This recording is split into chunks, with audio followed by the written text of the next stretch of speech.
잠에 들게 되면 어떠한 소리나 어떠한 자극에도 쉽게 깨지 못하는 사람들이 있습니다. 반면에 작은 소리나 부스럭거리는 움직임에도 너무나 쉽게 깨는 사람들이 있죠. 이렇게 너무나 쉽게 깨는 분들을 라이트 슬리퍼, 즉 얕게 잠을 자는 사람이라고 합니다. 깊이 잠들고 싶은데 아주 작은 소리나 자극에 본인도 모르게 너무나 쉽게 깨어나고 이후에 수시로 깨게 된다면 자고 나서 개운치 않아서 하루 종일의 일상이 매우 지치고 힘들 겁니다. 오늘은 잠든 후에 너무나 쉽게 깨는 이유에 대해서 알아보고 이러한 경우에 우리가 어떻게 대처해야 되는지 알아보도록 하겠습니다. 대부분의 사람들은 잠든 후에 어떠한 소리나 어떠한 방해 요소가 있더라도 깨지 않고 잠을 잘 자게 됩니다. 하지만 라이트 슬리퍼는 소리, 냄새, 빛, 움직임과 같은 사소한 자극에도 쉽게 깨어나게 됩니다. 이렇게 얕은 잠을 자게 되면 밤에 숙면을 취하기 어렵고 아침에 자고 나서 개운치 않고 낮에 피곤하게 될 겁니다. 이렇게 잠의 질이 떨어지고 깊은 잠을 못 자게 되면 스트레스가 높아지고 기억력이나 집중력이 떨어지고 그뿐만 아니라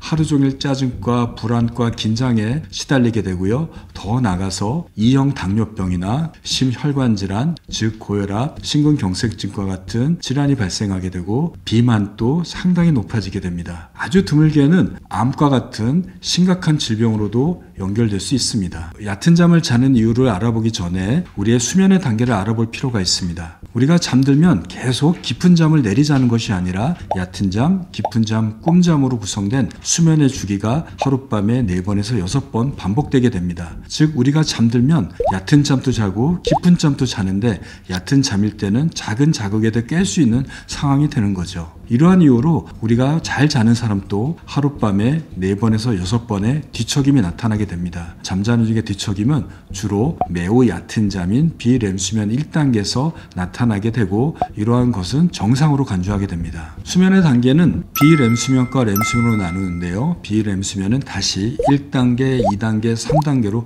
구분하게 됩니다. 비렘 수면 1단계는 수면의 가장 가볍고 얕은 단계로 잠든 후에 불과 3분에서 5분 정도 지속되게 됩니다. 이때에는 뇌파, 심장 박동, 호흡, 안구 경련이 깨어있을 때보다 느려집니다. 그리고 신체 일부나 전신은 움찔거리는 경련 발작이 가끔 나타나게 되고 근육은 점차 이완되기 시작합니다. 비렘 수면 1단계는 가장 얕은 잠이기 때문에 가장 깨기 쉬운 단계이고 작은 자극에도 쉽게 깨어날 수 있게 됩니다. 따라서 비렘 수면 1단계가 많은 사람들은 보다 쉽게 깨어날 수 있는 겁니다. 비렘 수면 2단계는 1단계 다음에 나타나는 수면의 단계로 훨씬 더 오랫동안 지속되게 됩니다. 이때는 뇌파나 심장의 박동, 호흡이 1단계보다는 조금 더 느려지고 눈동자는 거의 움직이지 않게 됩니다. 그리고 우리 몸의 체온인 심부 체온이 낮아지게 되고 근육은 상당히 이완되게 됩니다. 2단계가 지나가게 되면 비렘 수면 3단계로 접어들게 되는데요. 우리가 원하는 깊은 수면 단계입니다. 이 수면의 단계에서는 우리의 신체가 스스로 회복되는 단계로 신체의 모든 장기나 근육들은 활동량이 하룻밤 중에 가장 낮아지게 되고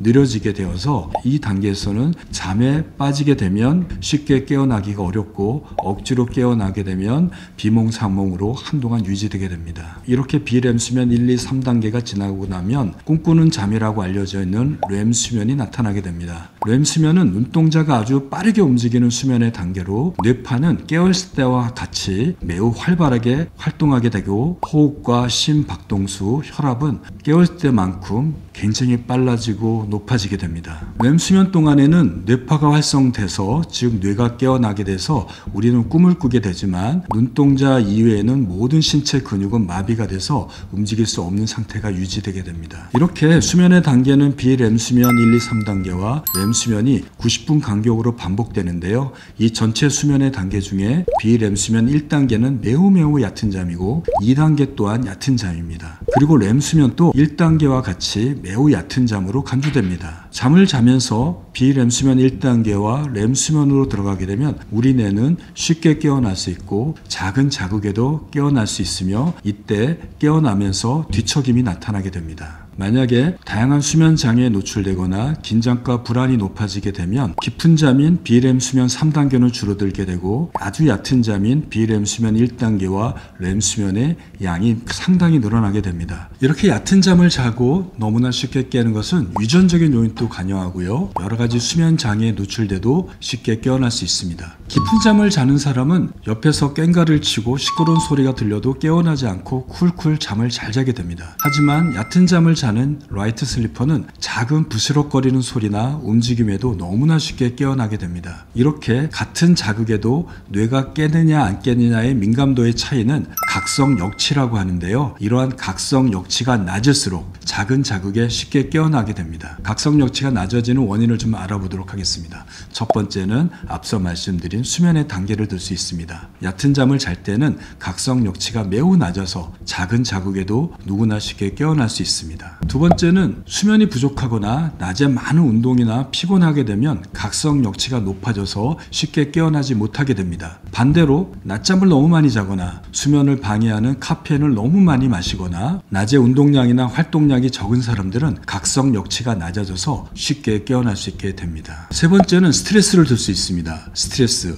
불안, 과도한 긴장이 있으면 더 쉽게 잠에서 깨어날 수 있습니다. 이러한 스트레스는 우리 몸을 흥분시키고 긴장시키는 교감신경계를 자극해서 스트레스 호르몬이 코티졸의 분비를 높이게 됩니다. 이렇게 높아진 코티졸은 뇌를 각성을 일으키고 신체 근육의 긴장도를 높여서 매우 쉽게 깨어날 수 있습니다. 네 번째는 노화를 들 수 있습니다. 60세가 넘어가게 되면 뇌의 노화로 인해서 깊은 잠 양이 젊었을 때보다 상당히 줄어들게 되고 얕은 잠의 양이 늘어나게 됨으로써 과거에는 안 그랬는데 쉽게 깨어나고 이유 없이 깨어나게 됩니다. 다섯 번째는 수면 무호흡증이나 주기적 하지 운동증과 같은 여러 가지 수면 장애로 인해서 깨어날 수 있게 됩니다. 이러한 질병이 있게 되면 잠든 후에 호흡이 멈추거나 또는 다리가 심하게 떨어서 뇌가 깨어나도록 함으로써 깊은 잠에 들어가지 못하고 얕은 잠만 자게 됨으로써 쉽게 깨어날 수 있습니다. 얕은 잠만 자는 경우에는 지금부터 말씀드린 내용을 잘 지키도록 노력해 보시기 바랍니다.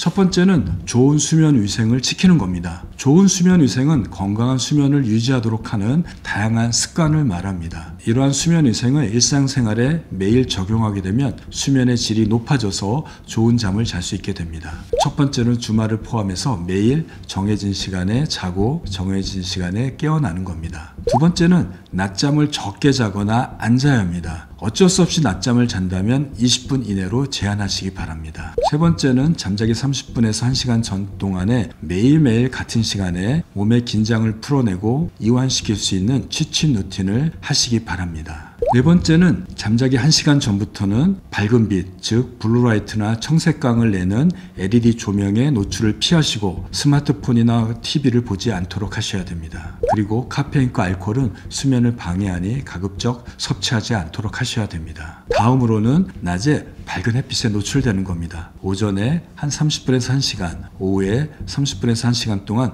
햇빛에 노출되시기 바랍니다. 이렇게 되면 멜라토닌이 낮에 안 나와서 밤에 더 잘 나오게 됨으로써 깊은 잠을 잘 수 있게 됩니다. 잠자는 침실 환경은 어둡게 하시고 또한 시원하도록 유지하셔야지 좋은 잠을 잘 수 있습니다. 다음으로는 여러분들의 스트레스를 줄이도록 노력하셔야 됩니다. 스트레칭이나 요가는 모든 스트레스나 불안을 줄일 수 있는 좋은 방법입니다. 그리고 긴장을 완화하고 몸을 이완하는 데 도움이 되는 점진적 근육이완법, 복식호흡, 명상, 마음 챙김과 같은 활동을 잠자기 30분에서 1시간 전부터 매일매일 같은 시간에 실시하는 취침 루틴을 꾸준하게 하시게 되면 좋은 잠을 자고 중간에 깨지 않는 데 도움이 될 수 있습니다. 그리고 긴장을 완화시키는 데 도움이 되는 에센셜 오일이나 카모마일이나 라벤더와 같은 수면에 도움이 되는 허브차를 저녁 시간이나 취침할 때 사용한다면 자주 깨지 않고 더 좋은 잠을 잘 수 있습니다. 밤에 소음과 빛을 차단하면 더 좋은 잠을 자는 데 도움이 될 수 있습니다. 소음 때문에 중간에 깨거나 잠들기 어렵다면 백색 소음이나 느린 템포의 수면 음악을 들으면서 잠들게 되면 귀에 거슬리는 소음을 제거하는 데 도움이 될 수 있고 그 결과로 보다 쉽게 잠들고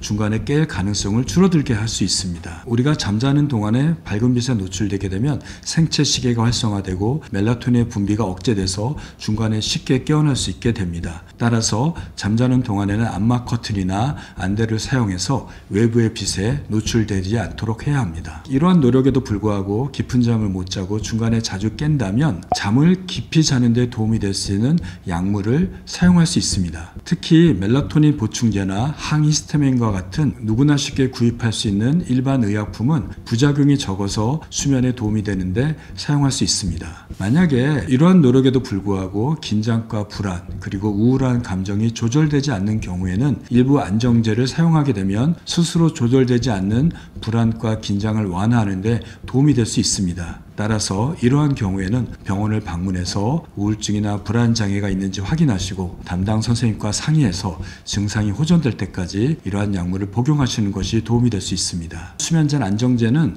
약물 복용만으로 불면증이나 불안이 완전히 없어지진 않습니다. 따라서 앞서 말씀드린 좋은 수면 습관을 유지하면서 약을 복용하시게 되면 증상이 쉽게 완화돼서 더 빨리 보다 쉽게 약을 끊고 깊은 잠을 잘 수 있을 것 같습니다.